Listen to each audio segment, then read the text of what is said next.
What's up, party people? It's Keys Dan with RadioWhat.com, DJLittleRock.com, coming to you live and in living color from the Radio What studios. And this is my podcast, What Makes You Famous? It's an extension of the RadioWhat.com internet radio station that I've been running for quite some time. And if you need DJ services, DJ services, where do I always send you?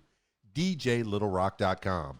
One more time, DJLittleRock.com. Check availability and get a free price quote, and maybe you can have me at your next event. You know I like to party with the people.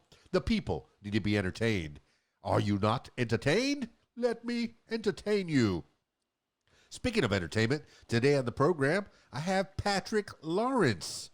The Patrick Lawrence. Yeah, the style that is Patrick Lawrence. What? You know a little bit about Patrick Lawrence, but you're going to get to know a little bit more about Patrick Lawrence, so stick around for that. This week's shows, I will be at the Rab in Conway, Arkansas, Friday night, my regular Friday night gig. The people of the Rab, the full bar, kitchens open, pool tables. They got a pool tournament on Friday nights. So if you want to try to make some money at the Rab, playing pool, I encourage you to do so. Video dance party, karaoke, jam. You're the stars of the show. All I'm doing is pressing buttons at the Rab. 8 p.m. until 12:30 in the AM. Friday night, Conway, Arkansas, the Rab, R-A-B. That's my one public show. Now, Fridays, that's my one public show. But every other night of the week, I'm doing something different. Like Saturdays are usually events, private events. So if you have a wedding or corporate event or a birthday party, school prom, school dance, hey, give a call to yours truly. DJLittleRock.com. Hey, that's enough intro. Let's get into it with Patrick Lawrence. The Patrick Lawrence. Yeah. the Patrick Lawrence style. Now, I got him on Skype, so if you're listening to the audio version of this, I encourage you to check out the video version on my YouTube page. You could find it. Put Keys Dan in the YouTube and find that Radio What logo sitting there. Yeah. All right. Skyping Patrick Lawrence now.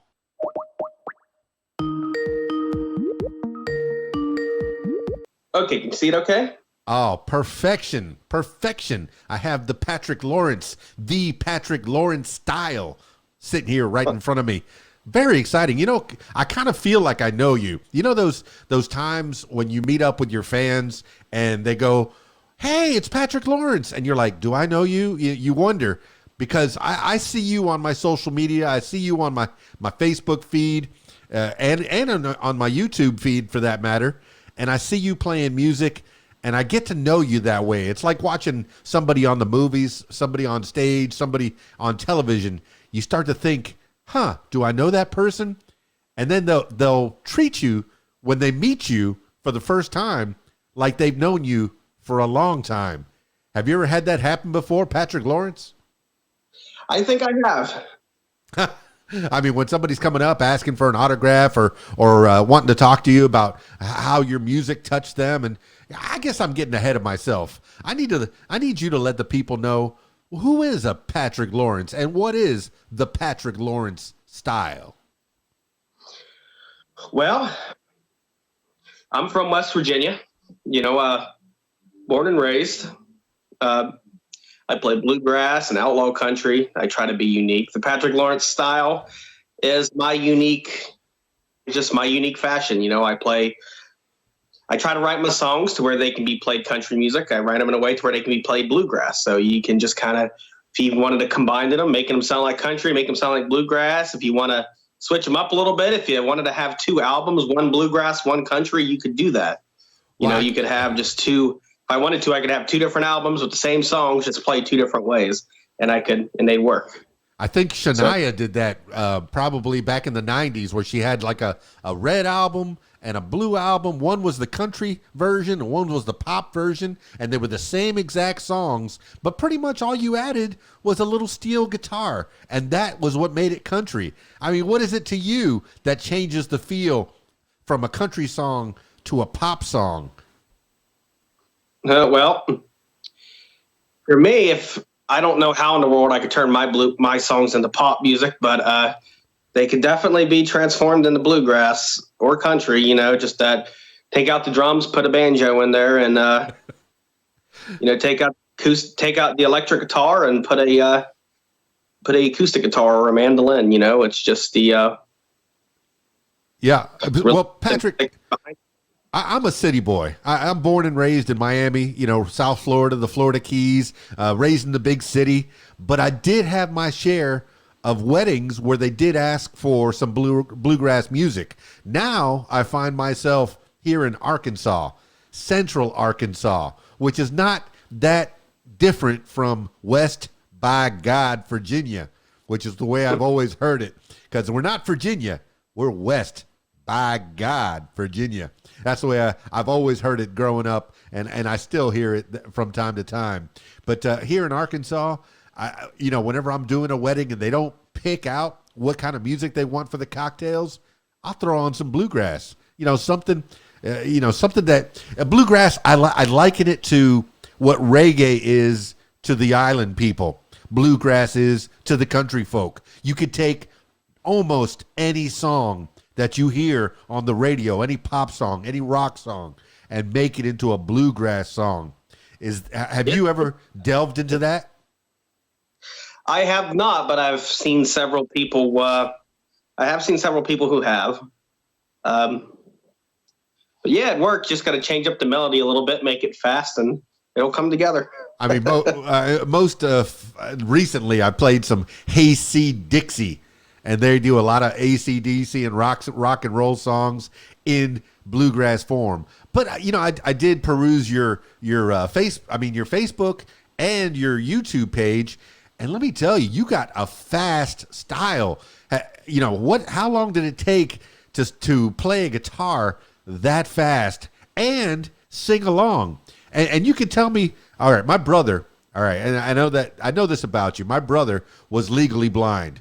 When he was growing up, he was 5 years old, and his teacher said, hey, if you need to get closer to the board, you can come closer if you need to see. He went inches away from the board to see what was written on there. And then, at 5 years old, we got him some, glasses that were Coke bottle glasses. And he just figured out what a leaf was. What a leaf. Leaves are on a tree? I didn't know that. When you look at a tree, it looks like a fuzzy cotton ball. Tell me about how playing music with, some kind of adversity. Is there a mixture of the two? Is there a reason from one to the other? Tell me about you, Patrick Lawrence. Oh, well, go back to your first question there. I've always been one of those people who, I think black and white about things. It's something's either perfect or it's not. And when I jump into something, I always have this competitive edge to be the best at it. And one of the things that I remember growing up learning guitar, they said I'm trying to go too fast. And so it doesn't surprise me that when I play music, I naturally want to play fast because I'm a upbeat person anyway. I'm usually my mind's always going 1,000 miles an hour, and I'm always talking real fast. So it just kind of goes along with my personality. And so I've always just strummed real fast and real hard and so I just kind of think that's why I really like bluegrass and why it's never been too hard to play fast.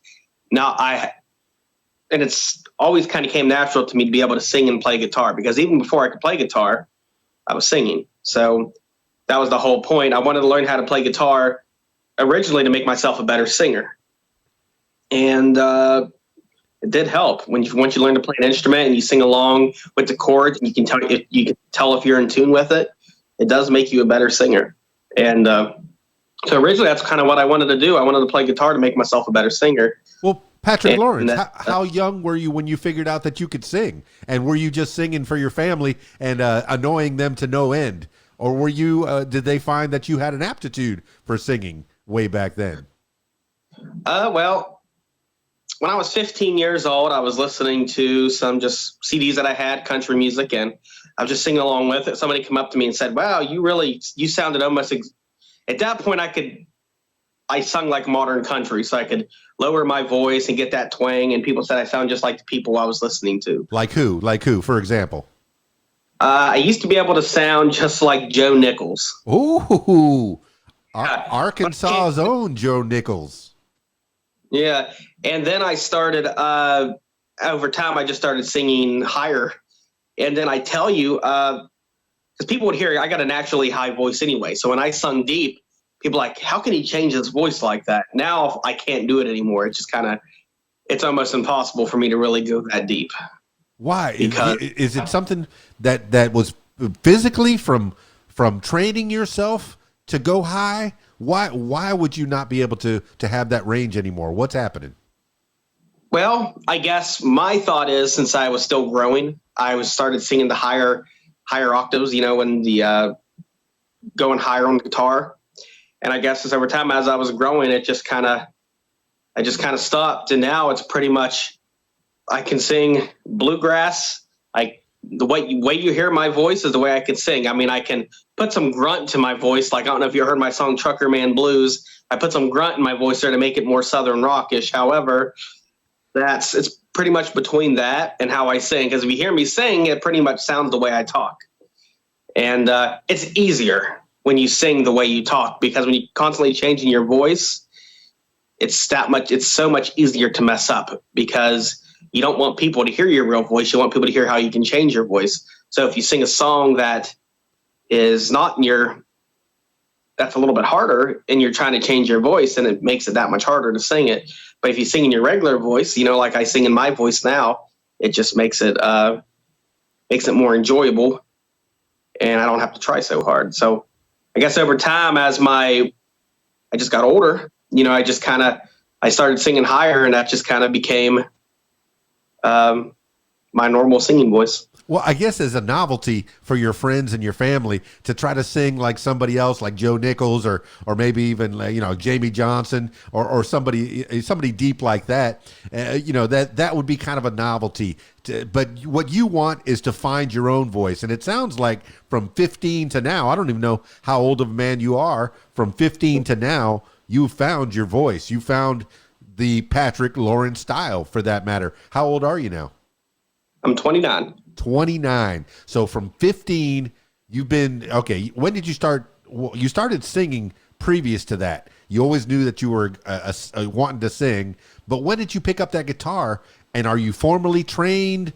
Tell me about a young Patrick Lawrence, mom, dad, any siblings. Tell me how you were growing up in West, by God, Virginia. Well, originally I played the drums. When I was a teenager, 13, 14 years old, I had a drum set. My cousin Greg got me a drum set, and had somebody come over and teach me how to play. They just taught me like how to do one thing, and I was just able to pick up everything after that. So yeah, originally a drum player. And so the drums came first, singing came second, then guitar playing came third, songwriting came fourth. Well, that's why you play the guitar like you're beating on a drum. I mean, just really hard. You don't need an accompaniment if you have that style that you're in. I'm guessing, the nice thing about playing an acoustic guitar is you could pick that thing up, head over to your local club, or even a street corner if you wanted to do the busking thing. I don't know if you've done that. Maybe you can speak on that. But go to your local club. Very little amplification needed. If you're sitting on the corner of a restaurant providing some entertainment for them, it's pretty much all in that package. Tell me about you growing up. Did you ever do anything professionally with the drums, or was that band in school or something? I found the band in school. That's how I kind of got into the drums. Yeah. Never did. I'm not much of a drum player now. I can still make the beats and everything like that, but just to be able to sustain it, and be like a metronome myself, I just don't have that in me anymore, because my main instrument's a guitar. I'm learning other instruments, but I'm not a drum player anymore. All my practice and energy has went into the guitar. Yeah, I've been to the local music shop and tried to play drums myself, and yeah, you could do the normal 1, 2, 3, 4 and 4. but then having your feet working independently while your arms are working independently. I don't have that coordination, but I do have the rhythm. And I guess that the drums gave you that rhythm. You have an internal metronome because you have to provide that beat for yourself. Even if you're playing, a solo guitarist has to have that internal metronome. So would you say that the drumming helped you sustain your rhythm, helped you build that up? It did. Yeah, in a lot of ways, it's really hard to play guitar if you don't have rhythm. If somebody just doesn't have rhythm and they can't dance and they can't tap their foot in a steady rhythm, guitar is going to be really hard because you have to be able to keep a steady rhythm. Fantastic. So you're playing say again? If you're going real fast on the guitar, it's very easy to go out of beat. So you have to be able to really keep it going. Yeah, and it's pretty easy to get that guitar out of tune as well. If you're strumming like crazy, you're going to be knocking strings out of tune. Do you find that it does knock itself out of tune from time to time? If you're, maybe one or two or three songs, or do you have a really good guitar with good strings? I have to do some tune-ups. It really helps having a good guitar with good tuning pegs on it, and good pair of guitar strings, because you have a cheap guitar that the gears are not as good as like you would like on a higher end guitar. It will go out of tune more, so you got to have a good guitar if you're going to play fast. And it's important not to have a pick that's too thick, because if you have a pick that's thick, it'll stretch the heck out of those strings. So a nice medium thin pick makes playing real fast easier, because it doesn't, put too much strain on the strings. Well, just like any other business, this is a music business, and you have to invest in your craft. So brag on the gear that you got. What is a good guitar to Patrick Lawrence? Well, all my guitars, I wouldn't say any of my guitars are great, but I got decent guitars. Like I have an Ibanez hollow body that, and then I have a Fender Teleacoustic, and I've had it, professionally set up so it doesn't go out of tune easy. Because that's the thing you can do too. If you got guitars that aren't high end, you can go to your local music shop and they can change some things out on it just to make it stay in tune better. Set it up so it works like a higher end guitar. You can get the tuning pegs changed, or a better bridge on it, better guitar strings. And that's and I did that originally. When I first got it, I got them to do a professional setup, and this made it to where it would be more sustainable. I actually have a guy here in town in Conway at Palmer Music, Ryan Hinman. He was one of the first ones that was on this iteration of the What Makes You Famous podcast. And he works in the back. You hardly ever see him out front, and he's got a stack of guitars that he's working on, and he's taken a guitar or two of mine and not only restrung them, but also put new pegs and cleaned them up and get all the gunk off of them and really make them shine like new, and even better than new, because you're right, you can upgrade a cheap guitar. I think I know I had a Squier Strat, which is like $100 guitar, and then an Ibanez 120, which is another, $150 guitar. But he made them sound like they were, $300-$400 guitars, which sound that much better. But what kind of guitar are you playing now? Well, right now I've been playing my Ibanez hollow body a lot. That's my more expensive guitar. I probably paid about $600 for it new. Whoa. And I recently got it fixed up a little bit to where it works better. Because when I first got it, even though it was an expensive guitar, it was just the tuning pegs and things just didn't meet my expectations. I'm like, if I'm going to pay $700 for a guitar, why doesn't it have great tuning pegs? And it didn't have great tuning pegs. I sent it out and got it repaired, and it's definitely a lot better now than it was. But I love the guitar. It's that red collar, and I actually have a guitar that nobody ever sees me play. Oh, it's a Recording King guitar. It's an actual, Dreadnought acoustic guitar. I don't play it a whole lot because I consider it, a lot of guitars I play at home are more of my smaller guitars, easier to, move around. And that's a bigger guitar, and I just don't like to bump it around a whole lot. My Fender acoustic guitar, my Fender, what do you want to call it? It's black, and it's real thin, and I always use it as my travel guitar because it's easy to move around. It's small, it's lightweight. Yeah, because if people are just listening to the audio version of this, they could check out the video version. You even have a guitar hanging up behind you in your room there.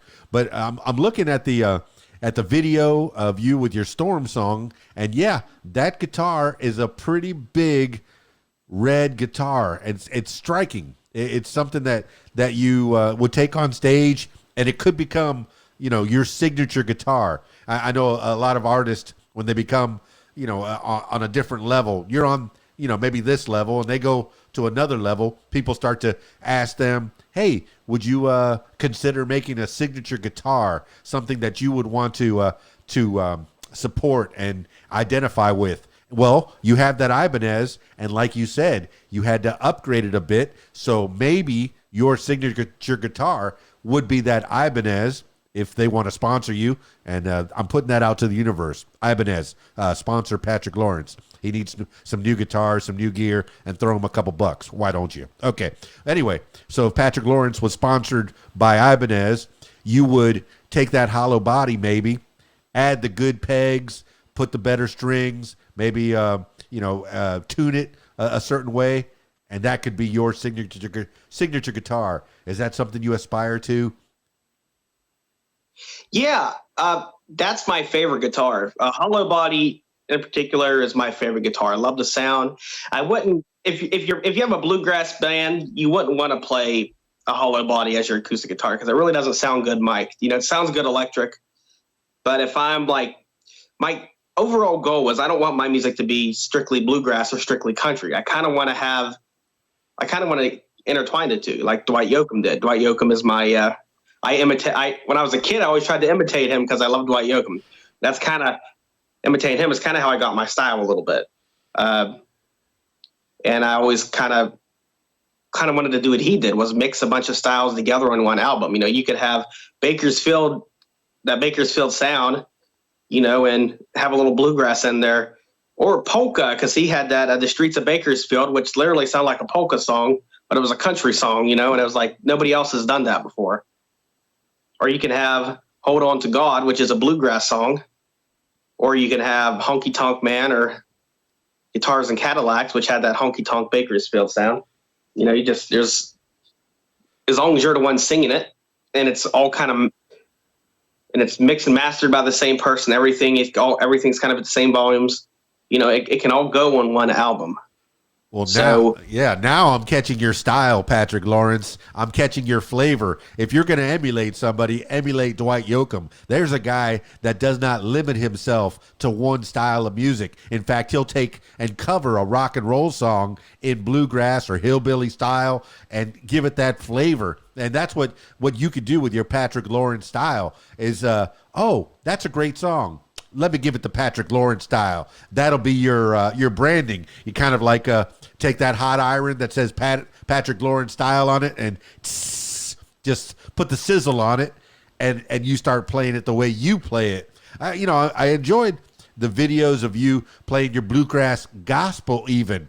You have a voice that's really tuned to being a gospel singer. Did you ever sing in church at a choir or anything like that in West Virginia? There was a while where I was trying to get a music ministry together. It didn't work out the way I wanted it to.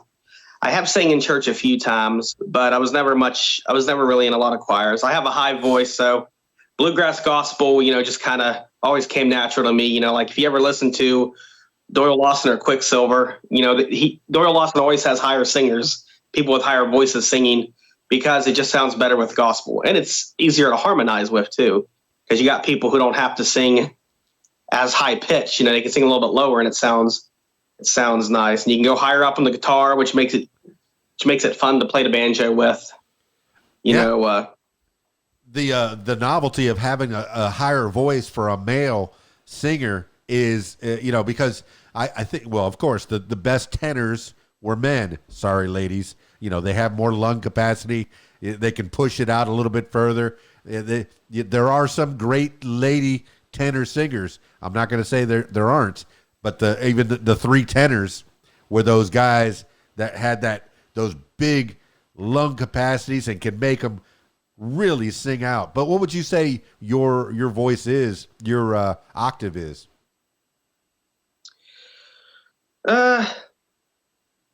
I really don't know. I don't know, a lot of the music terms like that. Yeah. I'm not deep. I think I'm whatever comes above tenor. Well, what have you have you been classically trained? Did you go to school for guitar learning, or are you all self-taught, or even the drums? I guess the drums you did learn some music, how to read music. And tell me how you, the eyesight, if that affects how you read music, or if you're able to, you did have to get a little close earlier before we were setting this thing up. Tell me about how the eyesight affects you on stage and how you've worked through that. Well, one good thing about music is you don't have to see, especially when you play an instrument, because I can still see some. When I'm practicing, sometimes I want to see where my fingers are going. I'm like holding the neck really up to my face to be able to see it.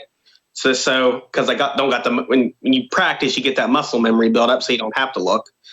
I can't read actual music, I could do tabs or sheet music, but actually, since I'm not a piano player, I don't think most guitar players can actually sit there and read all those fancy music symbols. If I could, I would have to have it right in front of my face, and nobody'd be able to see me. They'd only be able to see the paper. Yeah. Now, when you're writing music, do you have somebody that helps you to write it, or is there an app available when you play into an app or something? With a pen, or if I'm writing my songs, a lot of times now I used to write it in a notebook, but now I use I use this app on my phone where I speak into it, and then it types it, and then I just kind of go at my phone, magnify real big, and edit it the way I need it to, and fix the wording. And then I just kind of save it there, and then it syncs to any new phone that I got. So I have all the songs that I wrote, a whole list of it. And since how a lot of people, they have their music, they have their lyrics right in front of them in case they forget them. Well, the thing of me is I can't see the paper in front of me because I can't see very far. So I have to do everything by memory. I can't, if I forget, I can't have a piece of paper. I can't have a cheat sheet if I forget the lyric. I have to sit there and memorize it. So all of my songs I have to memorize. So there's that old joke. If you have to have your lyrics in front of you while you're performing, you're not ready to perform, That's kind of true. You shouldn't, if you're going to have a song, if you're going to write a song, at least memorize it, No, and that's got to help your brain, man. That's going to help you in the long run to keep your brain in order, in good working order, to memorize all those lyrics. I'm guessing you're writing song after song after song. I don't know how many you've written. I don't know how many you've recorded, and I don't know how many are available on Spotify or Apple to buy. Tell me about that. How many songs have you written, and how many's out there? I've wrote hundreds of songs, but just like a lot of songwriters, you write a lot of songs you just think are duds, and you just don't. Because after every 10 songs, you may got one or two that's you think are keepers. And I have this joke. I have this pile of songs that I don't sing anymore. I used to call it my box of unfinished songs. But over time, I go back and pick up those songs, and the more I progress with my songwriting, I rewrite them and make them better. Like a lot of the songs I sing now are actually songs that were a long time ago, but since I became a better songwriter, I rewrite them. And my best songs are the ones I've rewrote over the years, like the Storm song, or, that was a song I wrote 10 years ago. And maybe about 5 years ago, I changed some words, and 3 years ago, I changed some words. And then, in 2017, I finally thought, what, this song's finished. I don't have to do no more.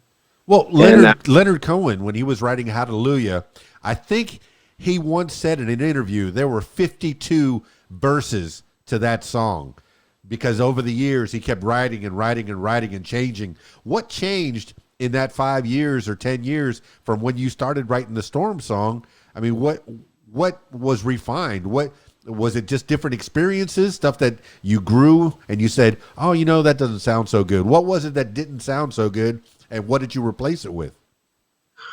Well, when I tell people like what was wrong with it, it was mainly the words. It's like it didn't sound as good. Like when I hear a song, I want it to sound more sophisticated, like professional. It took a lot of thought and a lot of work to make it. Back then when I wrote it, it just didn't sound like great. It was good, but it wasn't great. The words, the wordplay, the sentences, they just they needed some work. Well, Patrick, like songwriters, I'm guessing, do you read a lot of dictionaries or thesauruses? Where do you find the words? Because I know people when they're wanting to write a book, they'll read a book about how to write a book. And if you want to write a song, you'll probably have many different references. But do you read thesauruses and kind of memorize those things? Because you sound like you have a good memory, at least for memorizing your lyrics. But are you a wordsmith as well, where you find a word and you go, huh, that's a better word for this? A lot of the times I'll just sit there on my guitar and just kind of name up. If I'm trying to find a rhyming word, I'll either go and, if I can't think of anything, I'll just go on Google and say words that rhyme with this, or I try to just listen to a bunch of other songs and just try to see something similar. I think they did that back in the late 90s when the boy bands were out there. If I had heart and a part rhymed, I think every song written, in every pop song written at that time said, you're tearing my heart up and you're tearing up my heart because we're apart. And it was some iteration of that was and I was like, it was like a drinking game. If you heard a song that said that, and country songs seem to be getting formulaic now too. You have to mention a girl and a truck and like David Allan Coe's song. Oh, it didn't mention mamas or trains or trucks or going to prison, right? And that's the way a country song needs to be written. But do you even subscribe to that, or do you just get your inspiration from other places? I try a lot to, I'm kind of weird because I told you I think black and whitely about things. When I listen to a song, if I think my song is too similar to that, it bugs me and I have to change it. It has to be different from another song because I don't want people to listen to my song and says, that sounds an awful lot like the song this person wrote. Well, I don't want that, I know, sometimes you have a melody that's similar to somebody else's. There's only so many melodies in the world. Right. But if you got sentences that are somebody's using the same sentence, and it just kind of, I don't want it to sound like it's a ripoff. I kind of want it to be my own thing. So I try not to. I listen to songs to get an idea, but I never want to make a song that sounds too similar to another song. Like my Storm song was actually originally, I got the idea from Porter Wagner's "Big Winds A Coming." Now, if you listen to those two songs, they sound nothing alike. The story is different, but you can see some similarities there. But most of the time when somebody has been through a tornado, they've all kind of had similar experiences, so. Have you been through a tornado? I have not. I've never been through one. I've never seen one. So I've, it was just, I'm a good storyteller. So. Well, being from South Florida, we've had, I had a lot of my share of hurricanes. Hurricane Andrew was kind of went pretty close to where I was, and I over the water. They're called water spouts, and I've had to drive my boat away from water spouts. It's a scary thing, but nature is pretty awesome, and I'm glad that you have the ability to see nature and then to write it down and get inspired by nature and make it into a song. That's fantastic. That's something, that's a superpower that you have, Patrick Lawrence, a superpower. Now, we kind of glossed over it. Tell me about your family. Was there anybody in the family that was musically inclined? Or mom or dad or sisters, brothers? Well, my mother and father were never that much into music. My grandfather could sing, and he liked to listen to a lot of country music. I guess I've had some relatives, great grandparents, that were really into music. I have some cousins, who are my cousin Greg. He's a great songwriter, and he's gave me a lot of, guitar lessons over the years, and it's really got me, really helped me, get my feet on the ground when I was younger. But really, really close family, probably my stepdad. He's an Elvis impersonator, and he loves Buck Owens. I like Buck Owens, and he writes and plays guitar and things. So, and he's gave me a lot of help over the years. So I've had some between my cousin Greg and the stepdad, they've really been my two. When I was playing guitar, they were my role models with that, because they're the ones who were teaching me the most. And I grew up when I was in high school. I didn't live at home. I lived in a dormitory. We had a school for the deaf and blind in Robney, West Virginia, where I went to school. And a music teacher I had there, he taught me a lot on the guitar. And that's kind of where I found my style, because I'd always perform for everybody. And I worked at a classic country radio station for a class in high school. And that's where I listened to a lot of those songs that's how I got into the older styles. Before that, I was listening to modern music. I was even listening to rap. Yeah. And people see me and knowing me, they're like, there's no way that boy used to listen to rap. You never know, man. Music is music. I know as a DJ, I play all kinds of music for all kinds of people at all different kinds of events. And you don't limit yourself. Music is music, and pretty much everything came from, the classics, classical music. There's a reason it's been hanging around for hundreds and hundreds of years, because those notes, those melodies, they last forever and ever. I'm sure you could take a Beethoven song or a Wagner song or a Bach song and make it into a bluegrass song. Just getting those rhythms, those songs, that, all the different notes, and you can turn it into a bluegrass song. Put that Patrick Lawrence style on them. Did you listen to any classical music as well? I'm guessing, going through music classes, you get through the theory and stuff. I never had the pleasure of going through a music class, so I don't know how much of the theory and how far back they went teaching you music. I didn't listen to a whole lot of classical music like that. However, I did always like big band jazz, and I've listened to a big variety of musics, but never too much into Beethoven and things like that. But I do remember, learning about them in school. But well, who's your rappers? Who's your go-to rappers? Mine's Heavy D. He's my favorite rapper of all time. I always liked. When I was a kid, I always listened to a lot of Eminem. I don't listen to him anymore.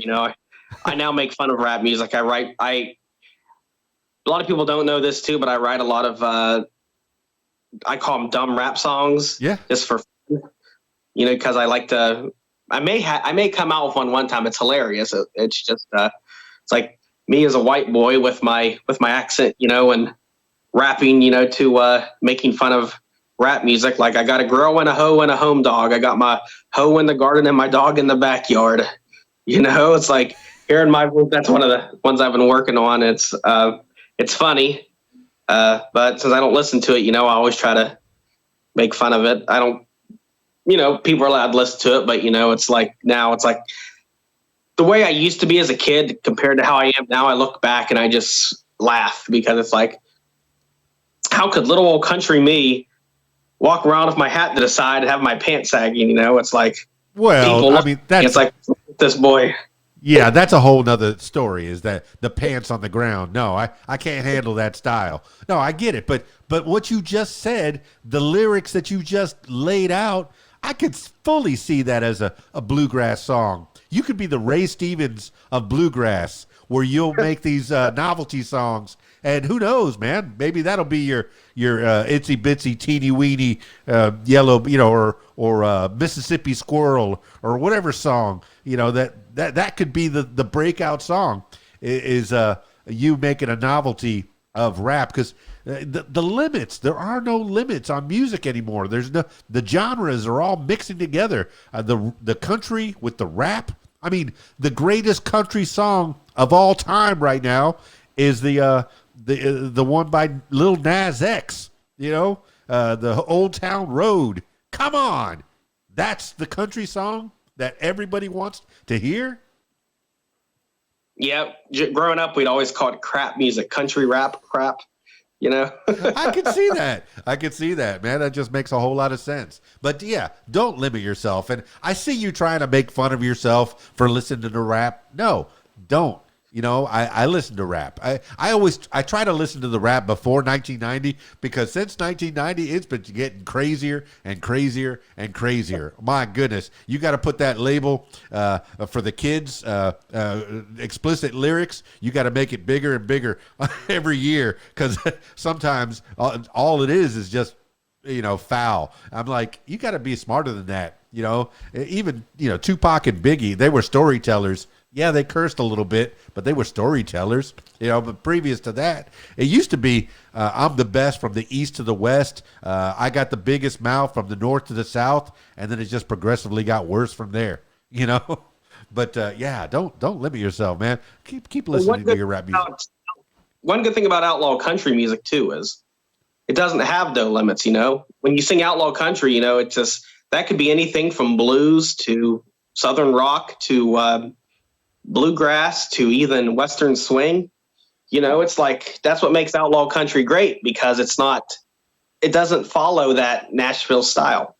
It can be anything anybody really wants it to be. That's what makes it outlaw. It doesn't follow the rules. Well, example of the biggest outlaws, because I'm thinking when you say outlaw, I think of Waylon and Willie and those kind of folks, the old time. But what is outlaw country now?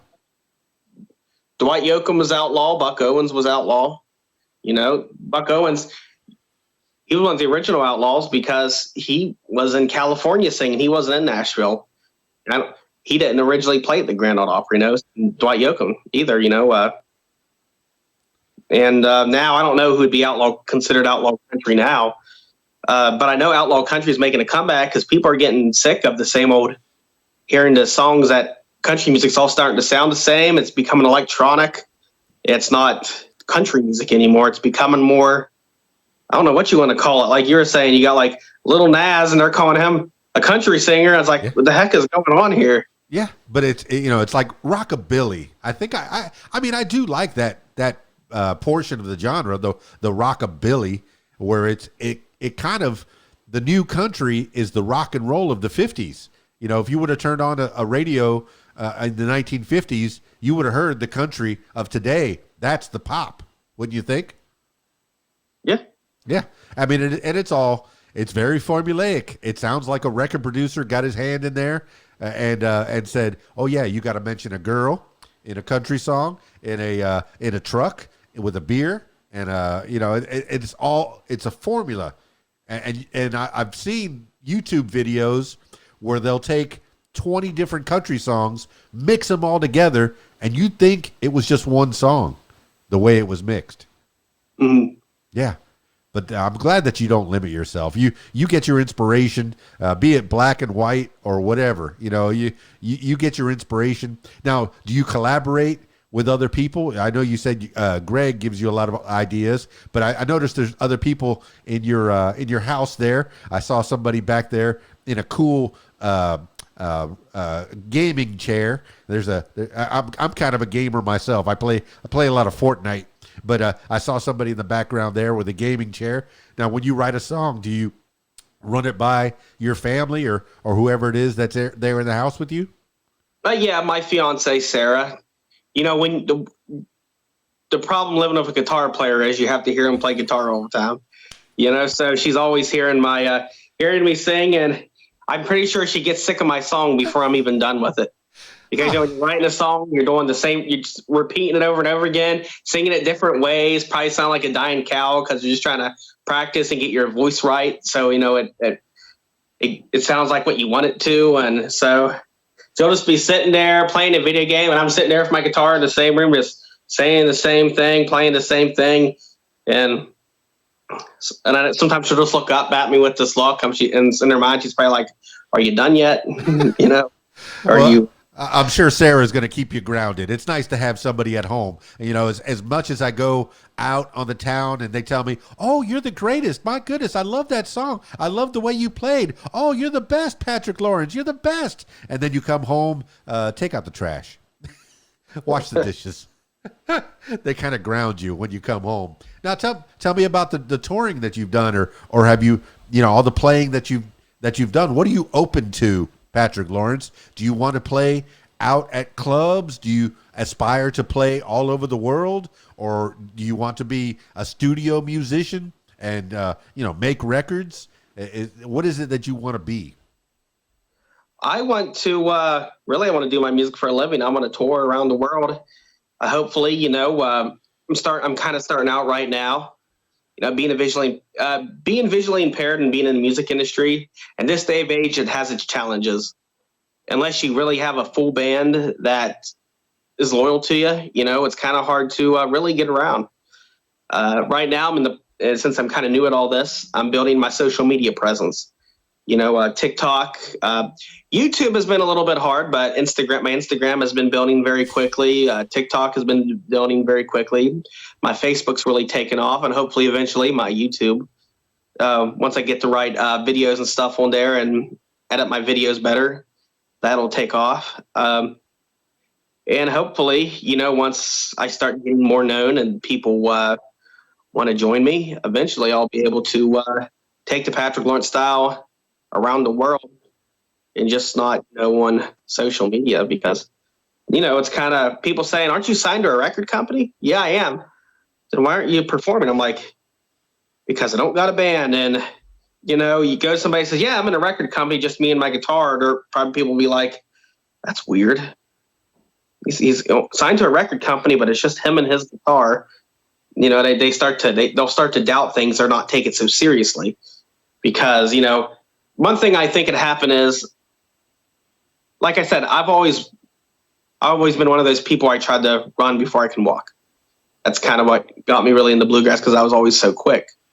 It's maybe I got into things a little too quickly before I could, but it's it gets my motivation going and gets me excited and makes me write some of my best songs. So even if I did get into things too quickly, I'm fine with it, because I'm building up connections, meeting people, and even if things take forever to take off, that's fine. I'm 29 years old. I got another 70 years left on this earth. We'll see what happens in that time. I want to talk about your record company and the people that are helping to promote you, Nashville Records. I know that they're at Nashville Entertainment Weekly. They have so many different. What is the name of your record company? I'm represented by Nashville Entertainment Weekly Records. That's it. TJ Gates, Jill. Yeah, they've been great. I don't really see myself leaving that company, because they've been patient. I feel like they've really understood my struggle. They've been patient with it and understanding. So it's been a really good experience. You couldn't ask for, because there are people out there who could sign you to, a record deal, and then they'd be like, you need to get out there right now, or we're going to take this contract away from you.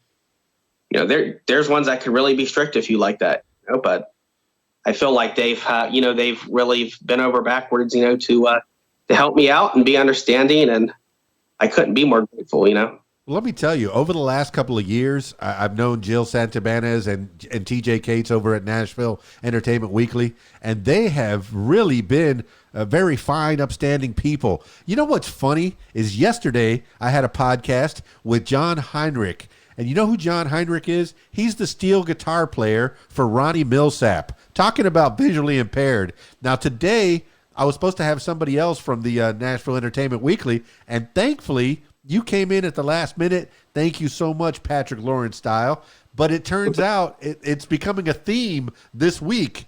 I have somebody who was completely blind. Not that I was talking to Ronnie Millsap, but I was talking to his steel guitar player yesterday. And then here I have somebody who's been battling visual impairment. But tell me about the school that you were at. What is it they taught you to help you live your life? Is there a way? Do you wear glasses? Or my brother, when he was, I guess in his late 30s, he went and got that LASIK surgery. Now he sees like 20/10.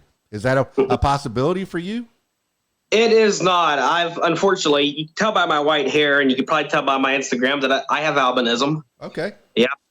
Most people don't know that because they think because I got blue eyes, I can't possibly be albino. And well, most albino people don't have pink eyes. That's a more rare type of albinism because there's 3 main types. And I got one of those types. I call them the blue-eyed albinos. That's causes typically if you have albinism, your eyes move back and forth constantly. That's called nystagmus. That prevents any kind of laser surgery. That's in a nerve. As far as I'm aware, there's no cure for that. I have glaucoma, and that's caused a lot of my vision loss over the years. So glasses, they help make things a little bit more clear, but not to the point where it's worth wearing them, because it's more, it's like it doesn't matter how much magnification I have. I still have to put my face right in front of it to be able to see it, So it just doesn't really do no good. I have had surgery. If you see, you got a little kitty cat here coming to visit. Yeah. Meow, meow. Yeah. I have a surgery. I'm going to Pittsburgh to be evaluated for surgery. I had a surgery in July. It didn't take, so they have to redo it. And hopefully it works this time because I can't see out of my right eye anymore. It's just everything's just blurry. Wow. So, man, it's amazing that you can work through that. You make it work. I mean, whether you got to be inches away from something to see it, you make it work. I don't know how you can play music. You can, get through the world. I mean, I couldn't imagine, but you're doing it, man. You're excelling at things, and I appreciate that. But every great Bond villain that I can remember was an albino. I think T.J. Cates and Jill Santabanez, they also make movies, so I could see Patrick Lawrence in a movie as maybe the head henchman or something. You ever consider acting? Yeah, I'm fairly good at acting. It's I guess when you're into music and stuff, all that kind of stuff just kind of runs together because a lot of actors are musicians, and same thing. Even Dwight Yoakam had movies, and he made a very good grouchy person, Yeah, hopefully you don't go to the way of Elvis, where they made him sing all his lyrics. Oh, we got to win this race. We got to win this race. Elvis, want some lemonade? Lemonade, that cool, refreshing drink. No, you don't want to. You want to be able to act. It's a vehicle for Patrick Lawrence to get him to the next level. Well, all right. I hope that you've had as much fun as I have, Patrick Lawrence, man. Just getting to know you and getting to know more about you, the man behind the music. I know that you've done other interviews where you play songs, and I encourage people to go over to your YouTube and check out you playing music. But you want to go all over the world. That's hard on a relationship. What does Sarah think about that? She tries not to think about it because we're homeowners. We have 3 cats. It's like she'd be like, "Well, I'd really want to go with you." And I'm like, "Well, then who's going to watch the cats?" I mean, like, we could take them with us. I'm like, "Yeah, that's going to be hard to do."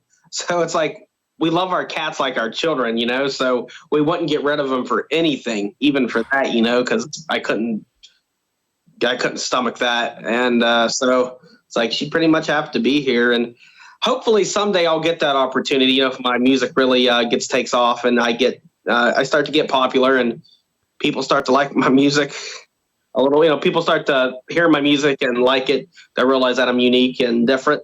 So and I'll get some high end good musicians to want to join me.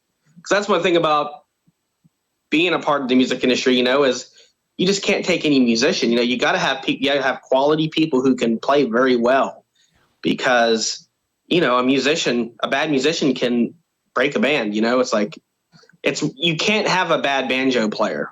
Yeah.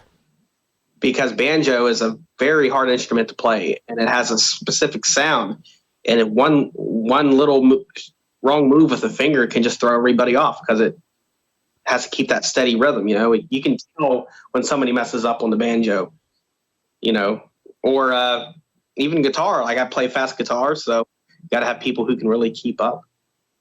I mean, you just struck the chord right there. When I said, with people that say, oh, I want to be a famous musician, tour all over the world, you got to give up a family. Sometimes it's hard on a family, but you're talking about banjo players. All I can think about is Steve Martin. He doesn't even do comedy anymore. He plays banjo. I love to hear him play, man. Have you heard him play? I think I have. I think I know who you're talking about. I completely forgot about him, though. Yeah, he's a comedian from way back in the 70s. I remember I had an 8-track tape. Yeah, that's how old I am. I had an 8-track tape of Steve Martin's Wild and Crazy Guy comedy routine, and he had a song called King Tut in there, but it was mostly a comedy record. And then now, after, I don't know, just 30, 40 years, he's playing banjo. And what and not doing comedy at all, which shows you don't have to be just one thing. Patrick Lawrence going to play guitar, maybe you'll play drums again. You're going to be an actor. You're going to be you're a songwriter. You're not just one thing, and a family man for that matter, and a cat lover. I love it. You're not just one thing, man. I've appreciated chit chatting with you. Any other avenues you want to explore? Anything else you want to tell the people? Any shout outs you want to give of the people that have helped you along the way? Well, again, I want to thank, TJ and Jill. They've been awesome. I couldn't ask for two patient, better people to really help me out. And of course, the old label, I was on before then, Country Road Records. They really helped get me my start. Nisi, she was great. And Donnie Hammond, I still talk to him, and he helps me get with singles that I put out. So he's been wonderful in the After Dark studio. I highly recommend them. They're awesome, and he's a genius in his field, really. And he needs more crap, messing up on my words here. He needs more recognition than what he gets. So, but really, this whole experience has been great. I kind of feel like I'm religious myself. I believe in God, and I kind of feel like, God has really been bringing the right people my way, because. Well, there's the biggest shout out you had to give, I guess. If you're a man of faith, you give that big shout out, right? Yep, and also I appreciate you. You're always resharing my stuff on Instagram. I'm always seeing that. Radio What, has shared your song, so I appreciate that. Well, that's my lot in life, is to help other people, man. Once you get old like me, and you've gotten to it, hey, look, this is all I'm doing in life is talking into microphones. Since '86, I've been on radio or what have you. And even before that, I was the high school DJ.